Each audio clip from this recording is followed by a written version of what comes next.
Hi guys, German here. I wanted to give you an update on there have been some new developments on this next episode. I brought on my buddy who is a musician, singer, songwriter, and he's actually going to be discussing some dates that is going to be going on tour. Those dates have changed, and the new dates will be on his website, dancebreaktour.com, dancebreaktour.com. Link will be in the description below. That's where you can go and find the new dates for his tour. He's going to be going on this, I think it's United States. Oh, well, he'll talk about it on the episode. But yeah, I just want to let you guys know the dates that we will be talking about have changed. You can find the new dates on that website. I hope you guys enjoy this next episode. He's a really cool dude, and you guys are really cool dudes and dudettes. Okay, bye-bye. Oh, or hello. Cue the intro. 1, 2, 3, funk it. My darling, I love you, I love you, I love you, I love you, I love you, I love you, I love you.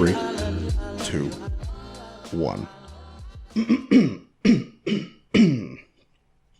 You want to try that again? No. Watch this. Keep it rolling. She's not in my bed. She know what I did. Gave her all the doors, but instead.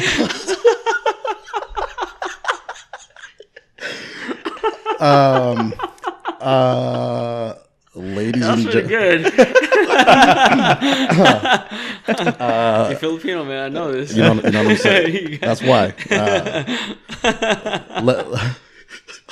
Ladies and gentlemen, boys and girls, welcome back to another episode of Good Times with the Boys. If you heard that uncanny rendition of a song that I just sang, that was a little preface to what we have going on today. And you know, I say this all the time, Kangsan. What do I say all the time, Kangsan? I don't know. There's a lot of things you say a lot of times. There's a lot of shit I say. But you know what? I tell you what, man. You know what? Boy, we've been working on just expanding our horizons. And again, as talented individuals, it would only be fitting to bring on equally talented, if not more talented people. Correct. And I'm not gonna lie to you. We got one today, Kangsan. We got one? We got one today. Well, okay. Okay. Ladies and gentlemen, boys and girls, please help me in welcoming Jeremy Crooks to the podcast. Everybody. What's up? Yo. And so, what'd you think about that? Okay, I don't go by Jeremy Crooks though. Keep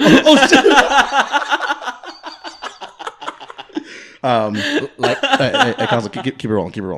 It's like German said, either equally or more talented. I think today it's the latter. You guys, join me in welcoming Made by Crooks. There it is. There you go. Made by Crooks. There we go. All right, fucking Jeremy. Oh my god. What'd you think of that? What'd you think of that homage? That was great. It was pretty good, right? Up until the last part. Yeah. I mean, you know, I've been working a lot on my singing, and it was just so fitting that we bring in Mr. Crooks, Made by Crooks, as you can find him on the social medias, into the podcast to hang out with the boys. But without further ado, my boy, what's up, my man? What's up? I'm doing pretty good. Give us a little intro to the Mr. Made by Crooks guy. Like, who am I? Yeah, who are you? You know, German has a roundabout way of asking the same question. Yeah. I am a singer-songwriter from Sacramento. I'm based down in LA now, but by way of Sac. I rep Sac hard. Yeah. 916. Hey. Yeah. 916, that's the Area code. That's the area code. Because every time... What else would it be? Dude, 916 could mean... Dude, 916th Street? All right? Name me a place that has a 916th Street. Okay. Out at... Actually, we're watching the Philadelphia game right now. Out in Philadelphia, there's a 916th Street. Yeah. West Broadway, 916th Street. Okay, keep talking. I'm going to Google map this. Don't Google that. No, Ain't no way there's 916 streets. Oh my god. Well, bro, okay, that is a lot of streets. That's a lot of streets. You know what? But what's up, Jeremy? Welcome. No. So by way of Zachtown, singer, songwriter, and so funny thing enough, the listeners here, I'm pretty sure you guys know already. We are. We tout ourselves as professionals in our respective sport. You know, Kangsan obviously being basketball, me at golf, and Max at knitting. So, I met Jeremy on the golf course. Funny enough, we were playing golf a few weeks ago, and he was telling me, "Yeah, man, you know, I kind of sing, you know." And so what I had to do was, I was like, "You kind of sing, I kind of sing too, you know." I don't sing. Comparing myself to Jeremy, I do not sing. But yeah, man, singer, songwriter. You know, we kind of just we'll get into this a little bit. Maybe go on from you know how it all started, how everything manifested. Sure. How old are you, Jeremy? 27. 27. Okay. Young and spry, just how I like them. Yeah. And by the way, today's October 18th. Oh, great. Thanks. So last time, you know what happened last time. At least you didn't wait till the That was end. quite the intro. That was right, because on our last podcast, I literally waited till maybe like an hour and a half. Yo, it was straight up like, thanks for listening. Today was October, whatever. Goodbye.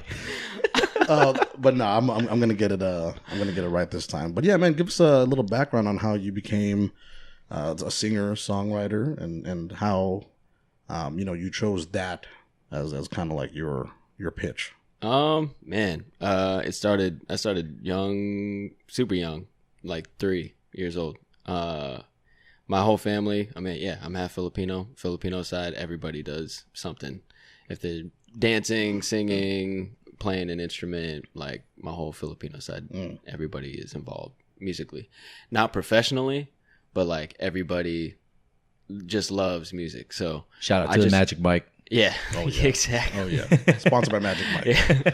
So I grew up in that environment, and like my mom sings, and she got me into music early, and yeah, I did like church choirs and stuff.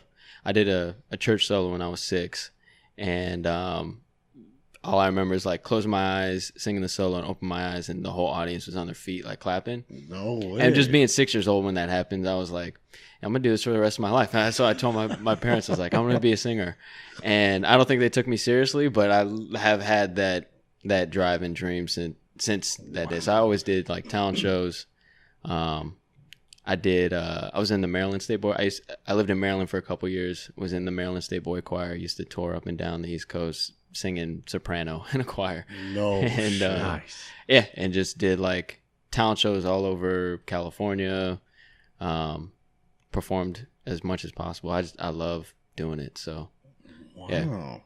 yeah, I didn't pursue it professionally though until I was 18.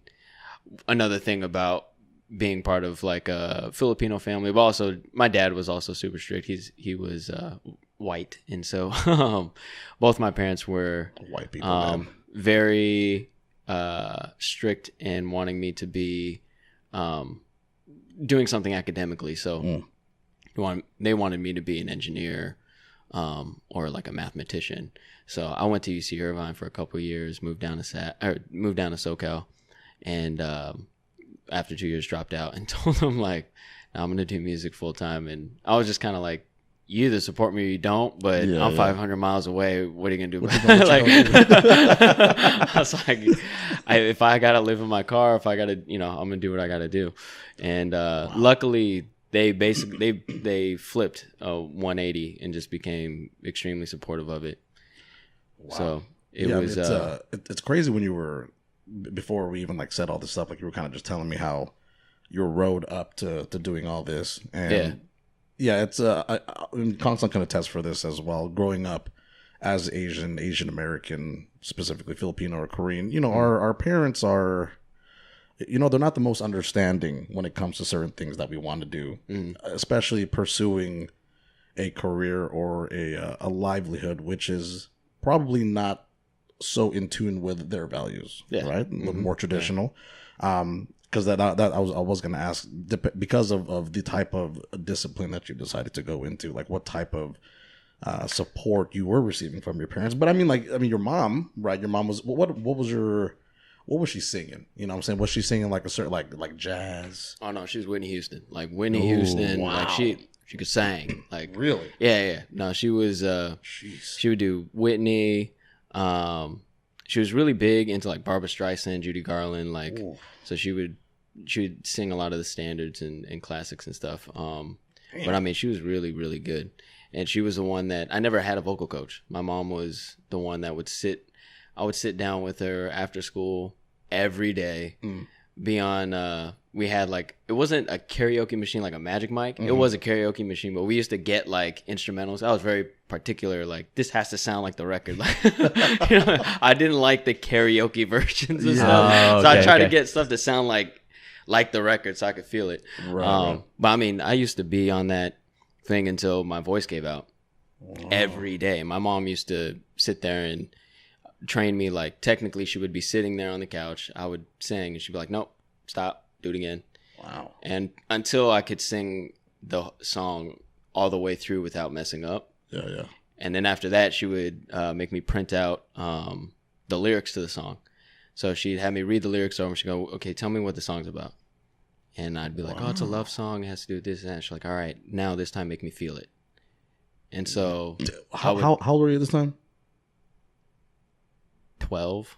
Jeez. 12. Yeah. Okay. And so she would sit there and be like, yeah, make me feel it. And I mean, after, like, she would stop me again. She'd be like, nope, I'm not getting anything, Jeremy. Like, do it again. Nope, I'm not Jeremy, feeling you're it. making me feel like shit. Like, do it again. I'm not feeling it. Do it again. Start over. And I would be doing it for hours and hours. My sister and my dad would be they are not musically inclined at all, so they would just be sitting there like, shut the fuck up. Like like especially when my voice started going, my dad would be like, all right, I think it's time. I think you need to stop now. Like it's sounding hoarse. So but I mean, it was something that I was never forced to do it. I legit like would come home and hit it and grab the mic and be like, all right, Mom, can you sit down on the couch and help me out? So it was just a thing. I just have loved it for a long time. It's refreshing to hear that, just because, and I'm sure respective in like your in the road that you've taken as well, because I'm sure, as I've see a lot of kids growing up not wanting to do what they're being told to do or shown to do and all that. Because I too, when I was growing up playing golf, all I wanted to do was play golf, and that's all I wanted to do. And then no one had to force me to play it. Just leave me here for 8 hours and I'll do my thing. You know what I mean, so it's refreshing to hear that. But do you and again the singer-songwriter portion of you, do you recall the first song you ever wrote? I don't know what the words were, but I was writing songs in like second grade. Like I used to do a thing where I still have this notebook. It was like a Pokemon notebook that I just would write poems and stuff in. And I would write like these really simple ass songs. Like, bro, that's a Pokemon slam book, dog. The vocabulary was not very, it's second grade level stuff. But Red horse. Exactly. Yo. Gray table. I love my mom. Yeah, exactly. Yeah. And so I used to do a thing though where like I would go out, and I would write the song and I get super excited about it. And so I would just go out into the living room, my parents watching TV, and be like, I wrote a song, can I sing it for you? And then I would sing the song for like family or something. Wow. Yeah. Like my family would do talent shows. We used to, that's tight. It was that fun. Sounds mad Filipino. Though. Yeah, exactly. Yeah. I know all about that shit. It's also like the way that your mom was like coaching you. It's a very like Asian mom way of just doing something. You know what I mean? It's like, no, you're not just gonna get it. Like you're gonna ace that shit. Yeah. No A plus is only around this house. That was a very like, that's how the Asian parents are. For in regards to like our schoolwork. Like my mom used to go to this place called Teacher Supply.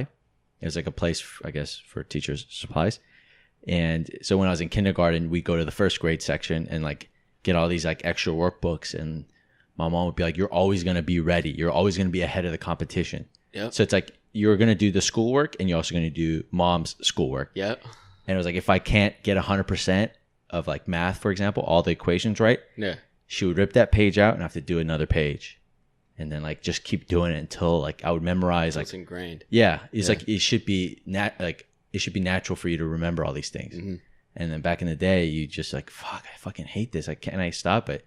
Now you're like thankful because it's so easy now, you know. No, my parents did the same thing, even with schoolwork. Yeah. Like I had summer school and I wasn't actually in summer school. Like my parents would just, I would be prepping for whatever the next year was going to be. Yeah. So it was like, if they knew that subtractions and addition was going to be on the syllabus, like I was starting early. They wanted me to be ahead of the curve. So yeah, it was the same thing. Yeah. Yeah. In the second grade, I was dared to eat an ant. For Just one ant. I picked up me and some of the homies. Wait, hold on. How do you get this story from like our Asian parents? Well, no.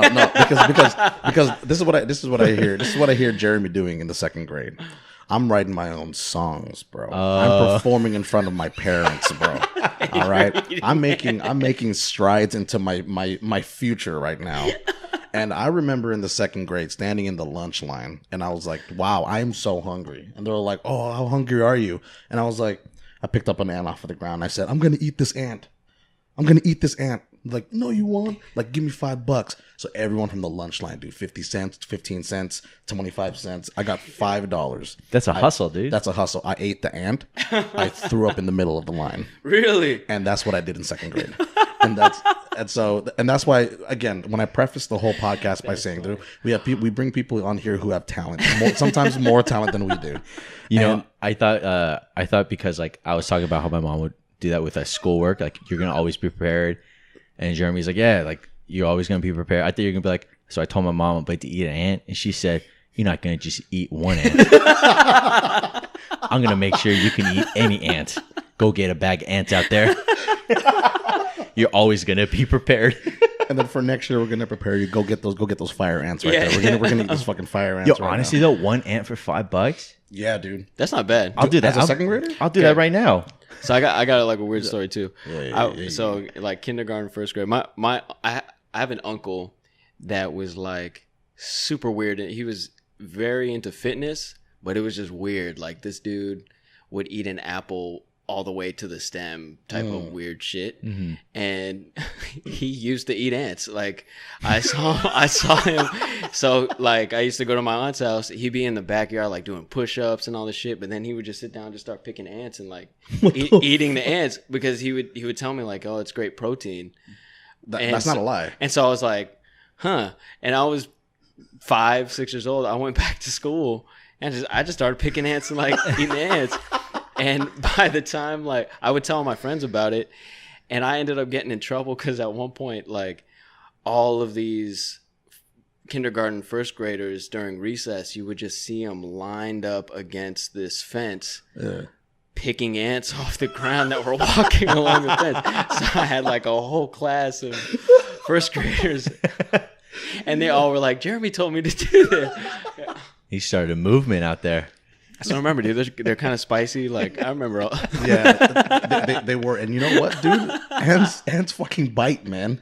They bite. So I mean, ants, guys. Okay, ants a good source. It's a good source of protein. It's also a pretty good movie. Yeah, the Ants movie. True. I thought it was a good movie. Ooh. Shout out to Ants. Shout out to Bug's Life. I was just gonna say which one was better. I think okay. I like Bug's Life. I like Bug's Life. Bug's Life was a little bit more enjoyable. Yeah. Pixar it's hard. It is Pixar hard. Lose. Yeah, Bug's Life for sure. Bug's Life for sure. That's the one with the ladybug. That was a dude, right? Mm-hmm. Yeah, Bug's Life.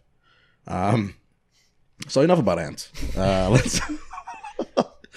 So when as far as performing, aside from that 6-year-old you performing at the church choir, what was, aside from that, maybe like your first big performance, I guess, if you will? So not the ones where it's like in front of family members, or in front of I guess people that you're kind of used to, but say maybe even like in a bigger, maybe I guess a talent show would be kind of one of those, or a school performance maybe.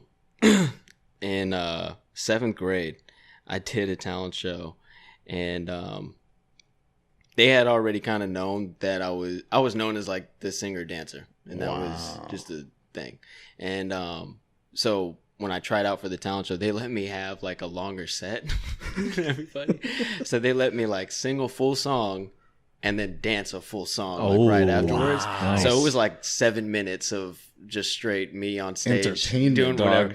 So and I have a video of it, but it's me in 7th grade. I was maybe like 4 or 9, this short little kid, and I'm singing Brian McKnight's "Back at One." Wow! And so I start with that, and then right after that, did a whole dance to Usher's "Yeah." Oh my god! And so during the dance, like, it was insane how the ladies were going insane, like in the audience. And these are all like 8th graders, and I'm 7th grade, so I'm feeling hype as fuck. Like, It's so no, like I did the performance, and even on the video, like you see just all of these chicks like standing up, clapping and stuff, like yelling. Wow. And so that was like my first taste of feeling famous to an extent. Yeah. Because for sure. in school, it was like every time I would walk around the hallways, there would just be a gang of 8th graders or whoever, 7th graders, and anytime that they saw me, it would just be like, they'd start yelling like, "Oh my god!" Wow! And I went to What a douchebag! and then like during lunch, girls were writing like "I love Jeremy" all over their bodies and stuff. So I'm just sitting there like, holy shit, like this is like, I thought it was crazy. Yeah, it was crazy. And because the weird part to me is that like 2 weeks or a week before that, days before that, I'm like the geeky, like nerdy math kid that was chilling with my homies. Like, I was never a very popular kid. I wasn't like a jock or anything, but it was like as soon as I would go on stage, everything would change. Jeez, man. But, I wish I knew what that felt like, dog. You play golf though? Yeah, but I mean, but we don't have girls writing "I love." I love German. You know what I mean? It was pretty insane. We do that to each other's arms. We're like, I love Kangsan. but we don't do it. We don't get girls that. Yeah, there's no girls that do that. I mean, imagine if those kids knew that you could also eat a shit ton of ants. You know what I mean? Like It's your hidden skill. It's like you think I'm talented? Watch this, baby girl. You know how they say a triple threat? You gotta have 3. I sing, I dance, and I eat ants. Yo, did Jeremy say? Did Jeremy say he eat ass? No, I don't eat ass. I eat ants.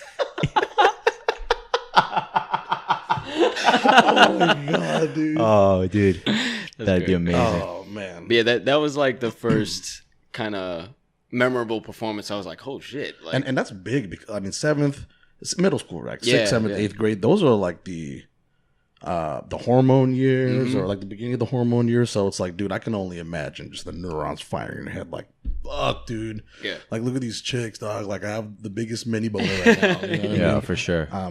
And then I can't. Well, we'll not think about the 8th graders just because they're kind of young. Yeah.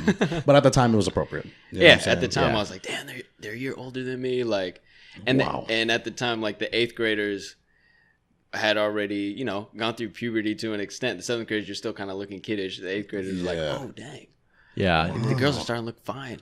Yeah, exactly. Oh yeah. Well, this was back in Sacramento.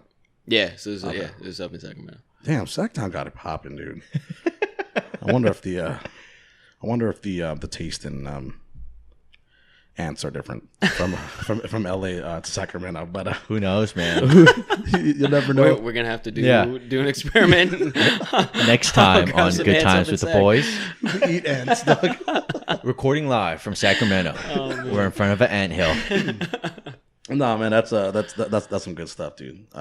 But as I guess we're still, in the formative years of you. But as far as growing up and you kind of know what you want to do already, any early influences? Any like what you I guess at the same time, what you kind of wanted to be at that time. Obviously, sometimes things change, right, as you grow up. But at that time, I'm pretty sure that should be pretty vivid for you. But like, what were your like, what did you aspire to be at the time, or who were your inspirations? Michael Jackson was like number one. King of pop, baby. My first when I started when I was 3, like my mom had bought me the History album. Wow. And then she bought me Cooley High Harmony by Boyz II Men. Wow. And so it was like those two really have, even to this day, if you were to mesh those two, Yeah. that's pretty much Yo, shout out to what I moms, do. man. So Those are yeah. that's amazing. Mom's Yeah. a real MVP, dude. yeah, for real. Oh my god, dude. So it was those were like the two biggest influences, and from that, it's like, you know, you get into Teddy Riley because he Yeah. did a lot of the production. You get into Babyface because he did a lot of songwriting for Boyz II Men. Like, so there's a yeah. I like you said, over the years it grows. Yeah. And it was also like I used to always want to top Michael. That was just the goal. Yeah. But you realize like the timeline of the way that Michael was raised and the way just what he experienced in his life to become what he became. Right. I'm never gonna go through that experience, so it was almost like you have to find your own lane and realize Nor do you want to. Yeah, kind of exactly, you know yeah, what I'm saying? I mean, Joe Jackson. I mean, yeah, you created one of the best things to ever grace the earth, but at what cost? Yeah, You know exactly. what I'm saying? So I mean, it was, he did die at what, like 50, 51 or Yeah. something. 50. It was Still very young. Yeah. that's kind of rough. But Yeah. yeah, dude, I and I want to say this because I'm gonna delve into it as well, because I wouldn't be doing you a good service if I didn't mention it, but Jeremy dances as well, so I'm just gonna put that before, because I know I'm gonna forget it. I know he mainly sings and songwrites and all that, but I was watching a few videos of this guy, you know what I'm saying, and the dude can move. All right, he moves his body like a snake, man. You know what I'm saying? Like this dude's hips do not lie. All right. But yeah, dude. If and then I guess now that you're a little more, I would say you're mature now, and you have your head straight on kind of what you want to do, more or less, right? But before getting to kind of where you are now, I'm pretty sure the road wasn't that wasn't that smooth. Wasn't that easy getting up here. Yeah. But yeah, I mean, like some of the struggles though, like just knowing that kind of this is not, if you want to become like a professional athlete, kind of like a 1 in a million shot kind of thing. Mm-hmm. But I mean, whenever, and me and Kangsan and I always talk about this with other people also, but the things that we strive to do, it really is the road less traveled. Definitely. But along that road, if you stick to it, yeah, there'll be obstacles. But it's what you want to do. So what are some of the obstacles that you've had to overcome? I think the biggest thing, what was funny is that, so I said that, when I turned 18 is when I kind of made the decision to really pursue it, like professionally. And it was almost like as soon as I made that decision, all of these things started happening to where, I had fairly like early success, a taste of it. In regards to like dancing on Ellen and doing stuff. Hey, you danced on Ellen? Yeah. Ellen DeGeneres. DeGeneres? Mm-hmm. I'm gonna look this up right now. Hold on. Do you know who the fuck we have on the podcast right now, dude? Dude, I'm over here thinking like, man, it'll be kind of cool, man. I really like this guy, and he said he'd be down for the podcast, and I was like, oh, I think Kangsan, I could bring on a cool guy. I have a fucking star, bro. No. You know what I'm saying? You danced on Ellen DeGeneres? How long ago? That was when I was 18. So it happened like kind of when I made the decision to really pursue it professionally. I had like this crazy momentum that happened initially. Right. But then where did all that come from though? Like that initial push, I guess. YouTube. Is this Jeremy Crooks' performance on Ellen, 2010? Oh my god! And he did a second appearance.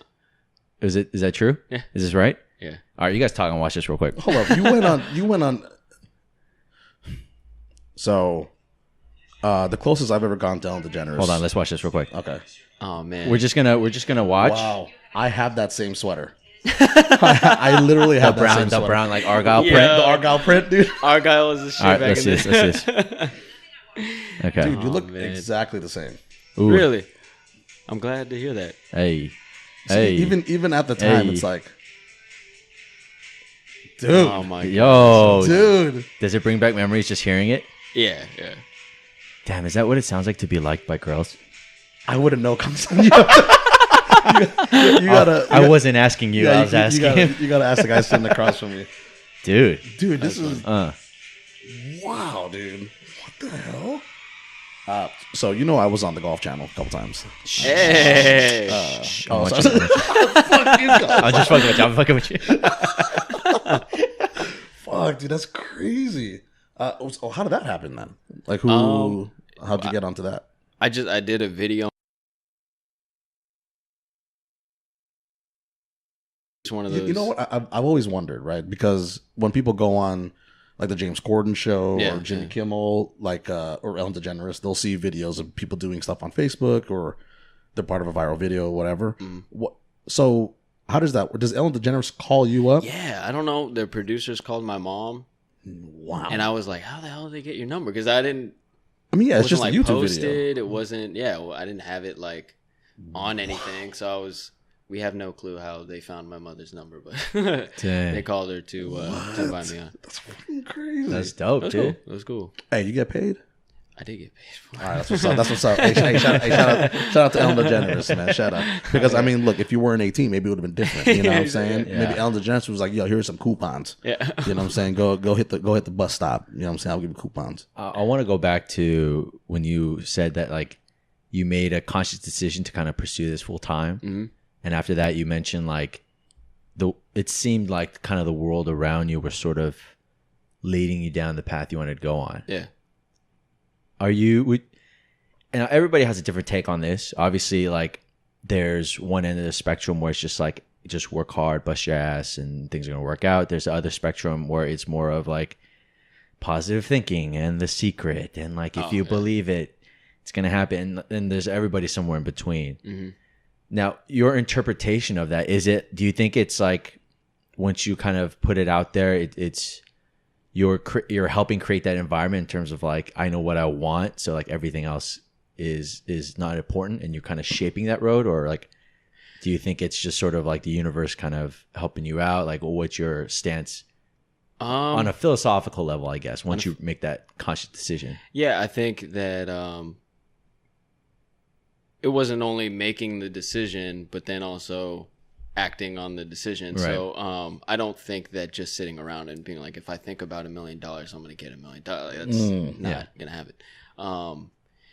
I always have followed the philosophy. So the reason I made the conscious decision, I saw a video on YouTube called Will's Wisdom, and it's Will Smith.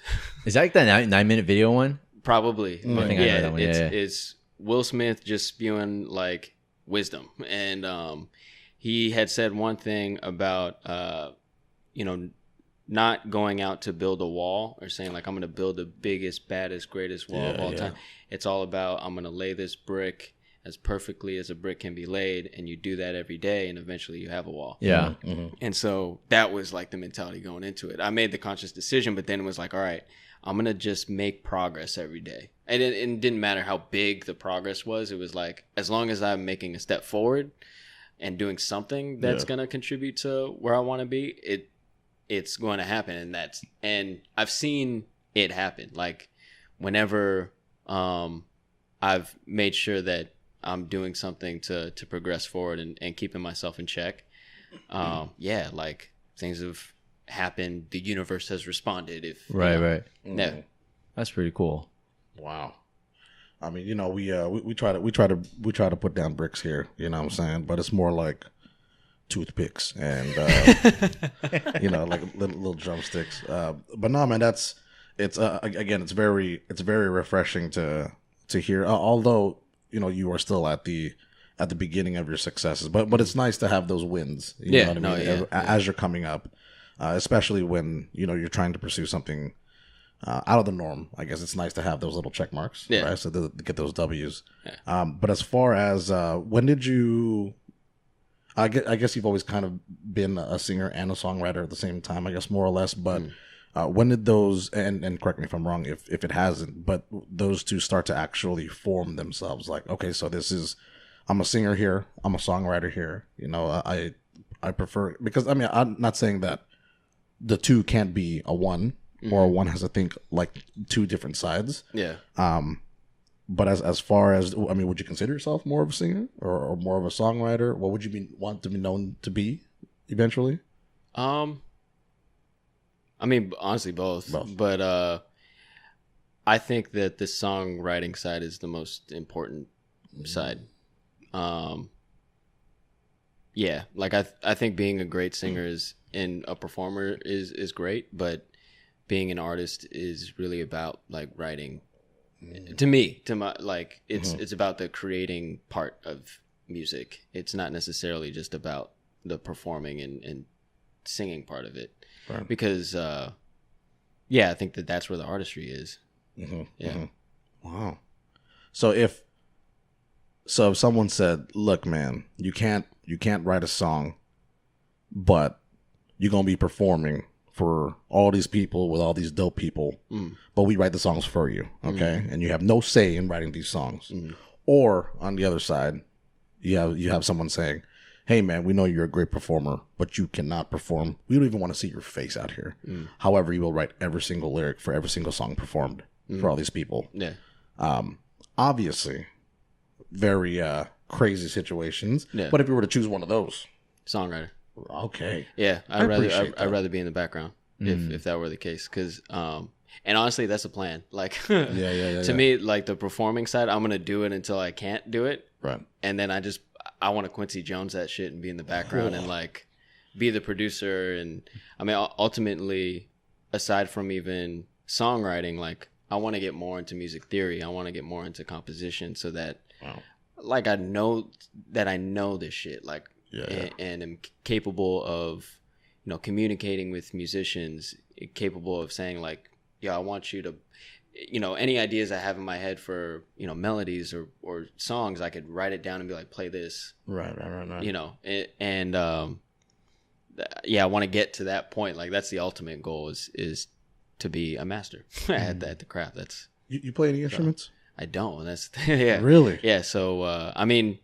Not enough to perform anything. Right. I can produce a track and, you know, have something in my head and lay it down, but I wouldn't call myself a musician. I think that would be disrespecting The musicians. the real musicians, you know. Yeah. When did? So, I guess on another part is, the dancing part, right? And so, Jeremy and I were talking about this a while ago because. You know, I have a penchant for the dancing community. I've been involved in dance for a very long time, and Jeremy and I were kind of gelling on that. But it's crazy to hear you coming from Sacramento and then me down here, knowing the people that we know, and talking about the things that we talk about. It's dope. I can't sing for shit, obviously. But you know, it's nice to be like, yeah, I know that guy too. Jeremy. You know what I'm saying? Yeah. It's like, yeah, you got bitches, man. But I know that guy. You know what I mean? I don't know that girl, but I know that guy. If you, as a singer or as a songwriter, any who would be your dream person to work with? If you have a couple of them, that's fine too. Man. So as a singer, for instance, right? If you wanted to perform with somebody or people, who would that be? And as a songwriter, who would you love to write songs for? They could be the same person, same people. That's hard. I'm sure you're like running through like literally Like a full hundreds. list. Yeah. I can't even imagine what's going on. What was like the right now. first artist that popped in your mind? Man, to sing with? How about this? Dead or alive? Well, that just makes it even harder. No. I thought I'd make it easier. So you can say like a Michael Jackson or something. Yeah, You know what I'm saying? well, of course, yeah. I mean, Beethoven. If it was dead or alive, it'd be Prince, Michael Jackson. Yeah. Like those are Okay. the top. Those are the goats. Like, Yeah. Oh, I got it. D'Angelo. That's Boom. D'Angelo. That's number one.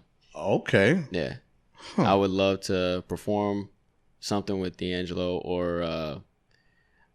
See, I'm really like an old head when it comes to a lot of this because I love like I don't know Stokely from In Condition. I don't know who that is. Okay, so they're like R&B group.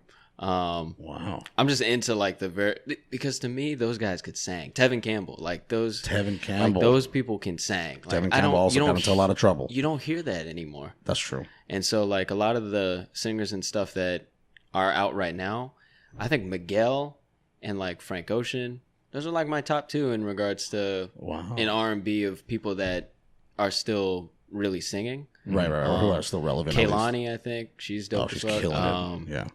But yeah, there's not a lot of people that, to me, are like singers, and so singers. Yeah, I would want to perform with the singer because okay, you'd have to have that energy. That's stage. true. I mean, and then again, if y'all don't gel, then it ain't gonna work. Yeah. You know, when I was listening to your all your tracks, I'm kind of a fanboy now, but it was weird. I was getting feels, and I don't want to peg you as anybody or any genre, because I'd like to see what kind of genre you peg yourself as. Yeah. But a little bit of like some Maxwell, you know what I'm saying, like that type of feel. But like obviously there's a bountiful amount of talent there. But yeah, I guess as far as although some people don't want to categorize themselves or put a peg on themselves, but what would you say maybe like your genre is, or what you sing like? I've always said soul, and it's because to me that crosses a lot of genres. As long as the music has soul in it, is that to me is what my genre would be. Because I couldn't approach writing a song or approach singing or performing a song without having some like oomph to it. Yeah.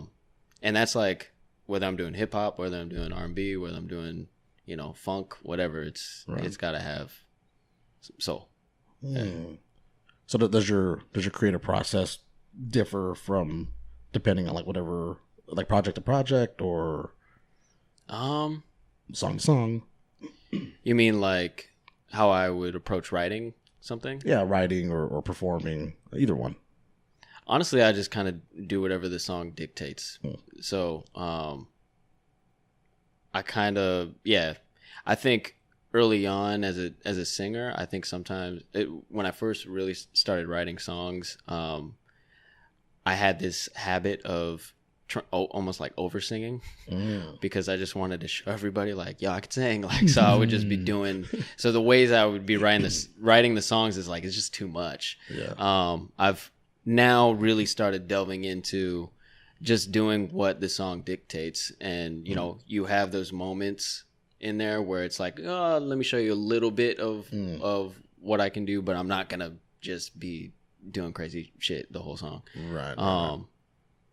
And yeah, I think in regards to how I approach each song, it just depends on the vibe of the song, whatever.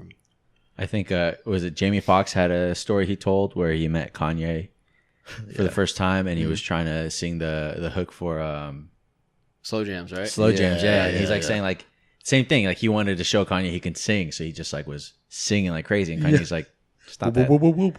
Yeah. He's like, just stop that. And I think that like, yeah, you're right about that. It's like once you kind of know, you show your range within like songs plural as opposed to this one track. You're like, and you want to show what you could do. I think that has that highlights the true diversity of it.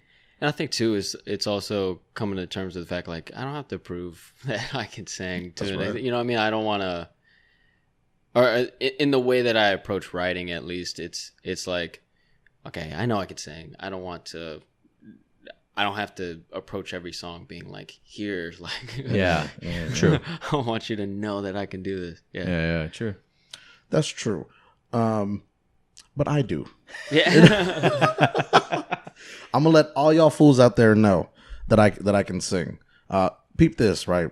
Do you write lyrics to a beat, or do you let the beat come to you and then you write the lyrics?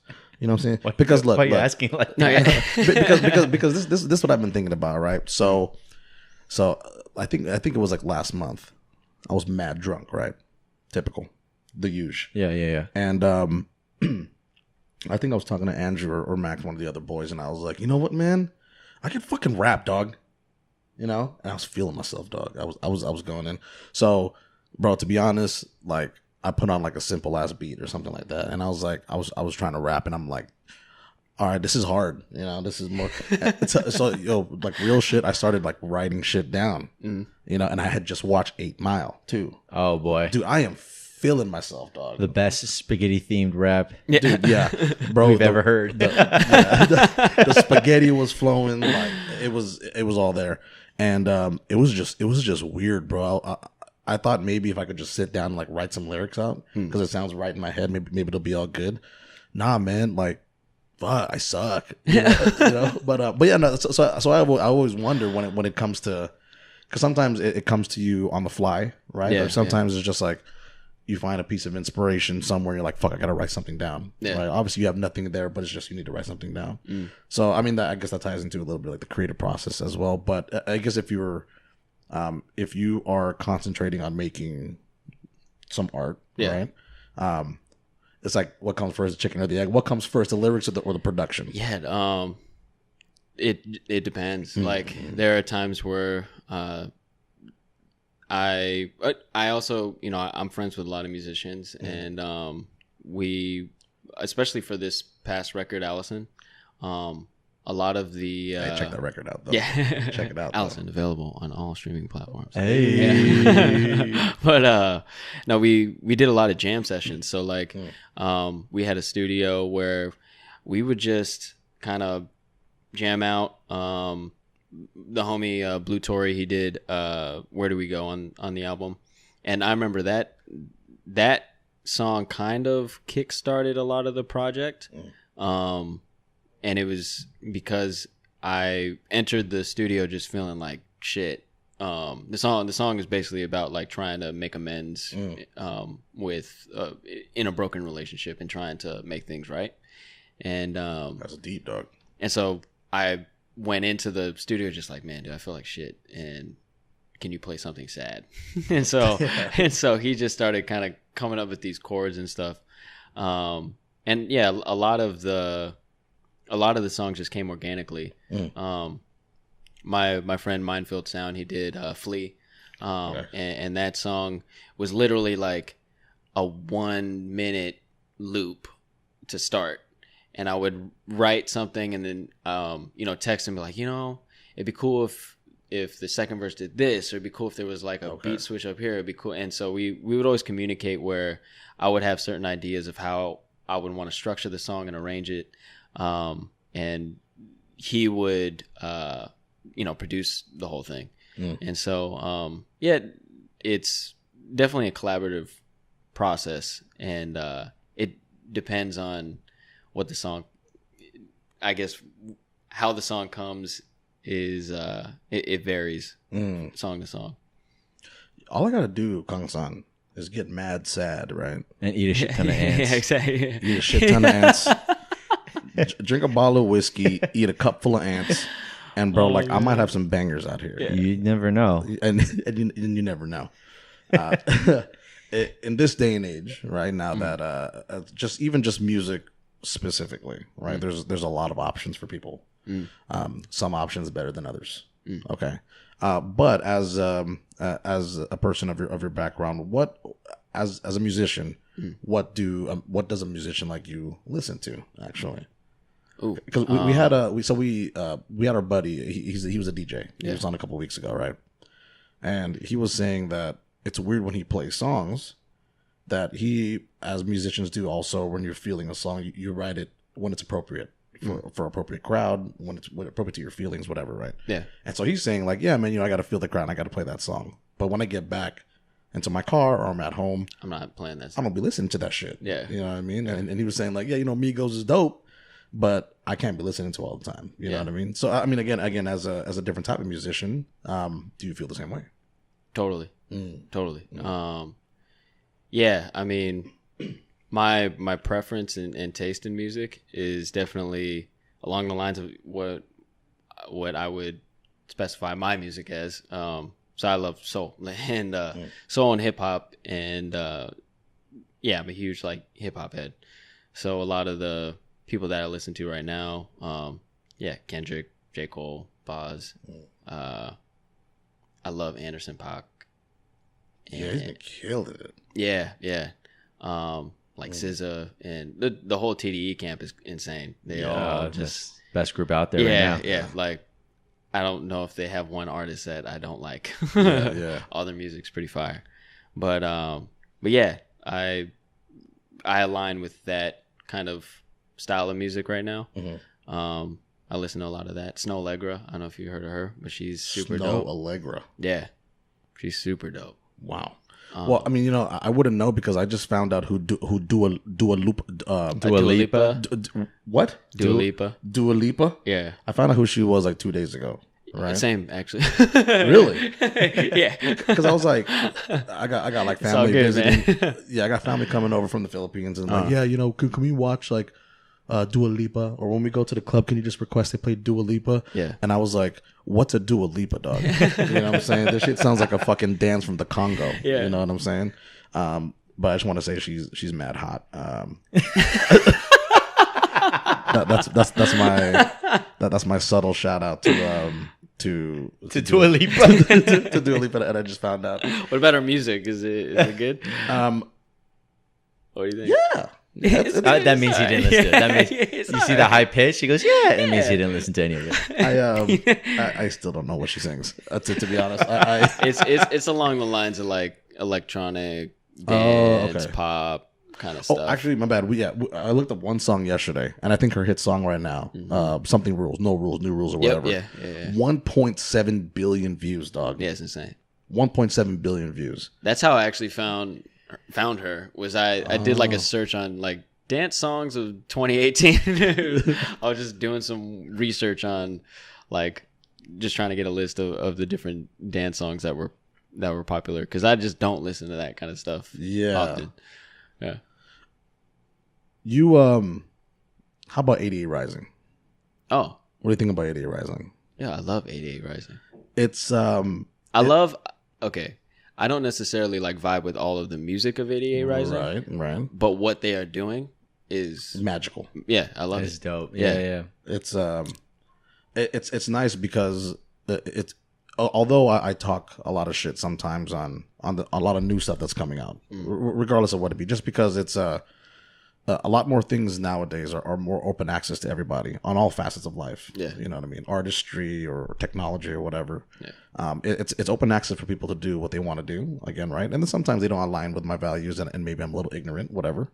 But that also allows a lot of people to start thinking outside the box and start doing things that are, I mean, even say 10 years ago, like you would not see shit like this. No. You know what I mean? Yeah. Or if you would, they'd be on the bottom of the barrel on YouTube views, or not even get a spot on Spotify. So it's nice to see. Again, it's nice to see those small wins for the peeps. You know what I'm saying? Yeah, for the culture, baby. Yeah, for real. But as far as just in general, let's say hip hop specifically, Yeah.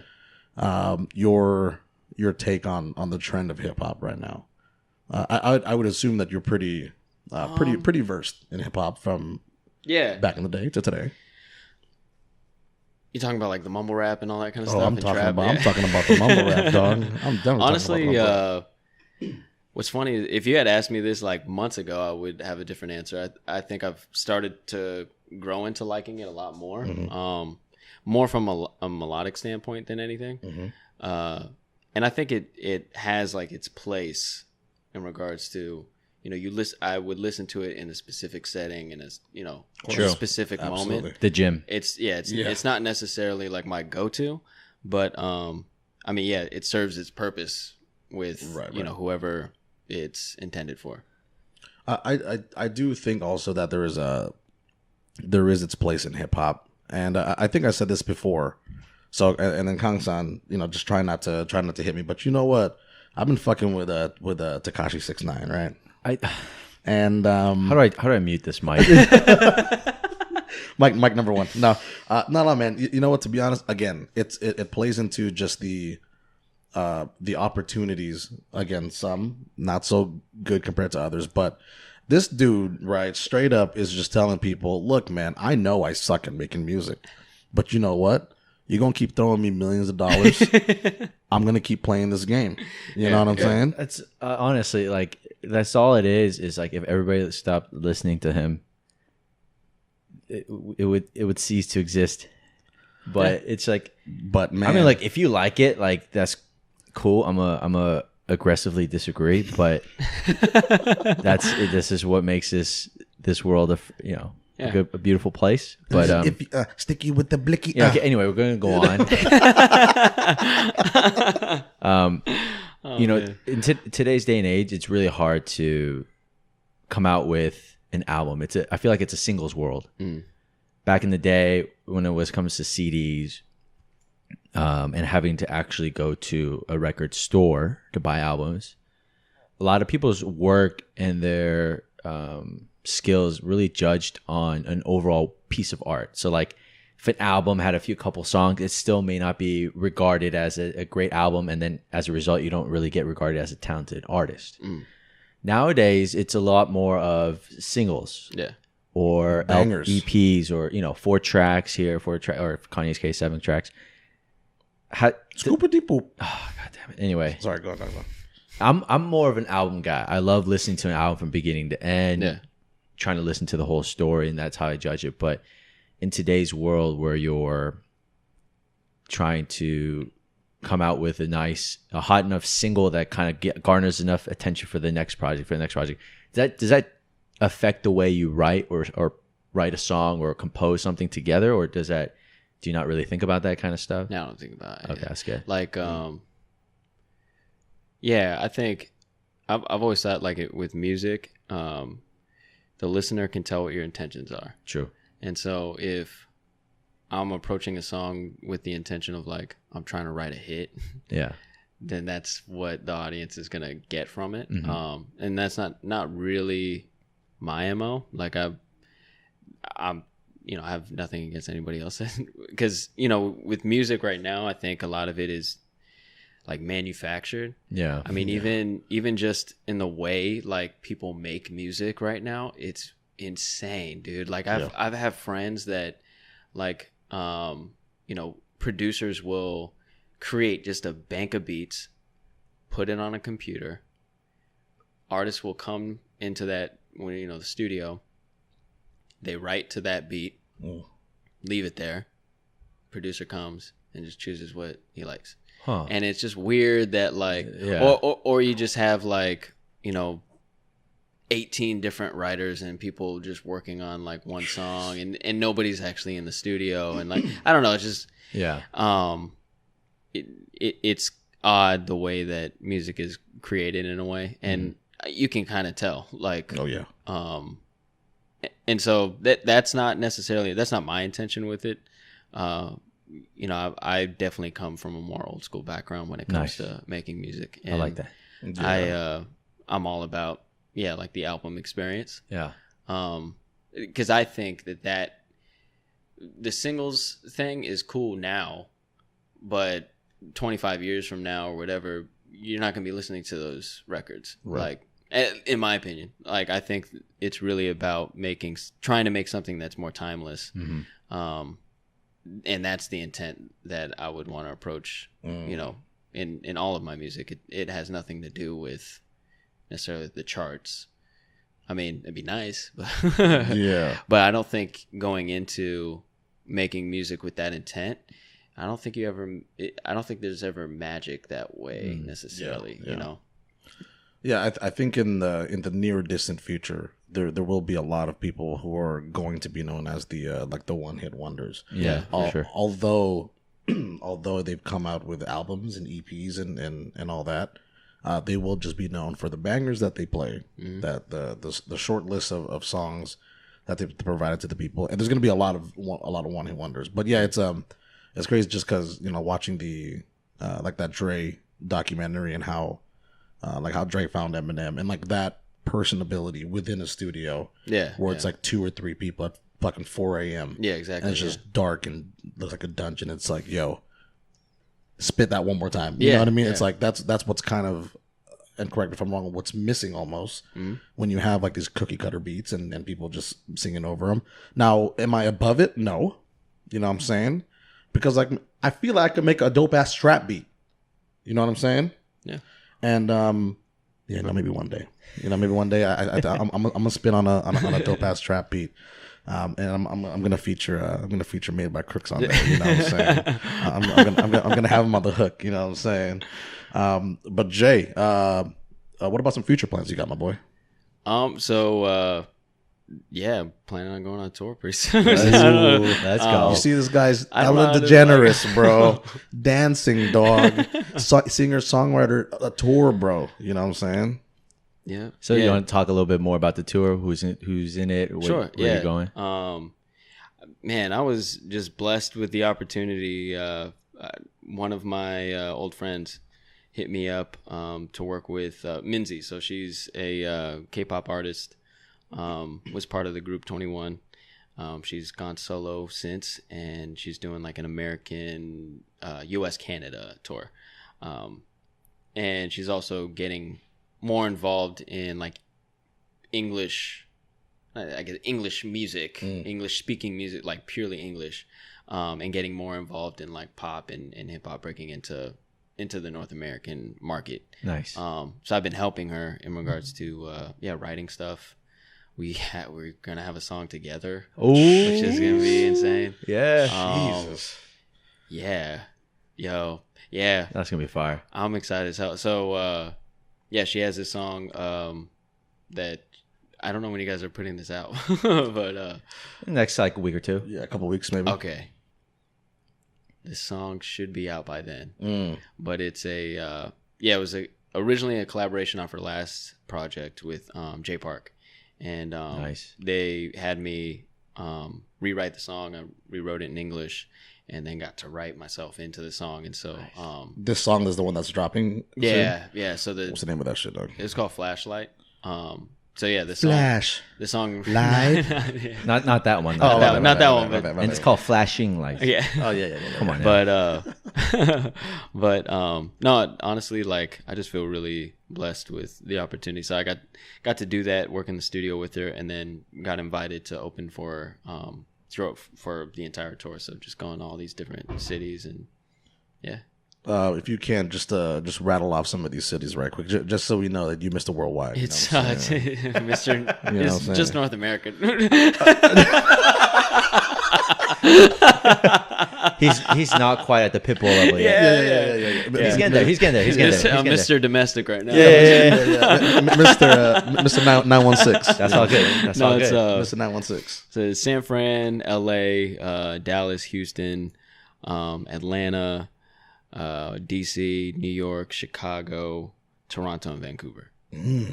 Those are all the cities. Is there a place where listeners can like check out if there's to get tickets, check out more info about the event? Yeah, so believe it's dancebreaktour.com. There you go. Dancebreaktour.com. Nice. And if I'm wrong, you can just look up Minzy on Instagram. You'll find it on her Instagram, or look me up on Instagram too, made by Crooks, and I'll be posting all the dates and stuff. Yeah, too, if so. If that website, I'm pretty sure you guys can you check it actually? If it's dancebreaktour.com. I also want to make sure I got this right. the podcast is not responsible for any viruses or cookies. Exactly. We're not responsible for any misinformation. There you go. Yeah, Minzy Dance Break Tour, November 21st in San Francisco, November 23rd at the Novo, guys, Los Angeles. November 23rd. Yeah. Oh shit, It's Black Friday. bro, that's Black Friday. Yeah. Wait, 23rd is Friday, or We'll tell you what. Yeah, 23rd. Wake up, get Yeah. you some Black Friday deals, and then celebrate that nice TV you got by going to the Novo. Yeah, for real, man. There and you you go. go to Nova. Wow. Yeah. Okay. Houston, November 26th. Dallas, 27th. Atlanta, 30th. DC, December 2nd. New York at the PlayStation Theater. Oh, playing the House of Blues in Chicago. Toronto on the 6th of December. Vancouver, December 9th. That's gonna be fun, man. Dude, I'm excited, man. Like that's sick. and I've bro. never really done this before, so like you said, Wow. like it's still pretty early in regards to my career and stuff, but It's kind of like a rebirth almost. You know what I mean? No, for real. Yeah, I'm ready for people to forget about that Ellen shit. Dude, that is my number one goal. Is like I do not want the peak of my career to have been Ellen. I danced on Ellen. Like, you know what I mean? But in the meantime, everybody go on YouTube and look it up. Yeah, look it up. Hey, Jeremy Crooks on Ellen DeGeneres, bro. You can you can see what it looks funny. like. My boy Jay. Anything else you want to plug, my man? Can you shoot out your Insta G one more time? Yeah, so it's at Made by Crooks, and it's at Made by Crooks on everything. So yeah, Twitter, Instagram, YouTube, / Made by Crooks, Facebook / Made by Crooks, Hey. madebycrooks.com. Everything's all Yeah, steady so branded. hit him with the follow, hit him with the subscribe, hit him with likes. Ooh. One thing real quick before you go, we're in across like any sort of art form, there's like, generally speaking, there's like two types of people. There's a certain type group of people that sort of are historians. They take a look at the successful people that has come before them as sort of like a blueprint. So they do a project in this vein, and then they do a project in this vein. Like they kind of have a mapped out plan. And then there's the other side that kind of, once they're done with the project, they don't look back, and they don't let that previous project kind of influence the next project that they do. They just kind of keep doing things that they feel is right for them at that time in their life. Yeah. Which school would you say that you're on? Ooh, I'm like in the middle. Yeah. It's kind of because I do have like 2 projects that are already in my head that I want to do. Yeah. And are gonna be done. But in the meantime, like I also just write music just to write music and Nice. and write whatever I'm feeling in the moment. That's cool. Yeah, for this tour too, like I plan on dropping new shit at these shows. Ooh, So there's because I've just been kind of banking up a bunch of new songs and stuff and being in the studio writing and stuff. So you'll hear stuff off of Allison, but I also plan on just dropping like random tracks just to be like, yo, give the audience an experience of, you're not gonna hear this anywhere except right here, right now. So, and to kind of test out new material, I think it'd be tight to get a gauge of what people are feeling. Nice. And what better opportunity than in front of like 1,200 to 2,000 people? I guess. Jesus. Right on. You know what, Jeremy? I can tell you one place where your music will always be felt. And Good that times is- with the that is boys, your baby. Good times with the boys, man. Thank you. I appreciate it. I got a final question, man. Will you ever write? Would you ever write me into a song? Write you into a song? Yeah, write me into a song. I could sample your voice for sure. Oh, yeah. Throw some auto tune on those beats. That'd be tight as well, yeah. Yo, hey, T-Pain to find me, dog. That'd be tight You as well. wanna make a song about ants? You know the guy to go to. A-N-T-S ants A-N. Oh, actually, I am gonna come out with an album. Oh, okay. So I have a couple of songs that that I'm thinking about writing, and then, I just want to put that in there in the Hemis Universisphere, just to let people know, because I think the Hamlet universe. I think that's a word. Yeah, Universal Hemisphere. Yeah. I'll look it up later. Yeah, and I'll check us out later. Kangsan, where can you find us, my boy? At _GTWTB, Instagram and Twitter. Good Times with the Boys on YouTube.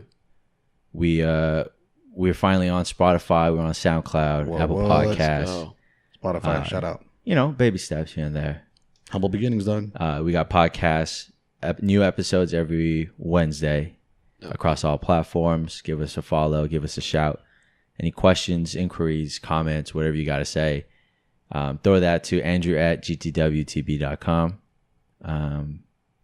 Jeremy, this is going to be exciting following your career, man. Thanks, man. I appreciate it. I feel like, I just met you like An hour ago. hour and a half ago. Yeah. This is like kind of like, I guess, like because there's basketball in the background, but like your rookie year, you know what I'm saying? Mm-hmm. Yeah. So this is gonna be exciting, man. You just know you just made a few new fans. Thanks. So Appreciate you guys, we'll for be real. cheering for you. We wish you the best, man. And hey, what's up? You gonna come back or what? Heck yeah. Because yeah. I'd love to hear that post tour story. Yeah, You know come what back I'm after saying? the tour. Yeah. Yeah. Save a few good juicy stories, and then let's sit down and talk, man. Yeah, sounds You're good. welcome anytime. Thank you. Appreciate you, bro. Appreciate you, Jay. Kangsan, take us home, my boy. Yeah, so give us a follow, give us a shout. Follow Jeremy at Made by Crooks across all social media platforms. You heard it here first, man. We're calling it. Ooh. Somebody here is making it to the league, and that somebody is not Not us. Kangsan and not German. It's not the two dudes that ate ants as kids. Oh man. So, on behalf of Good Times with the Boys, thank you for listening to another episode. Until next time. Bye bye. I love you.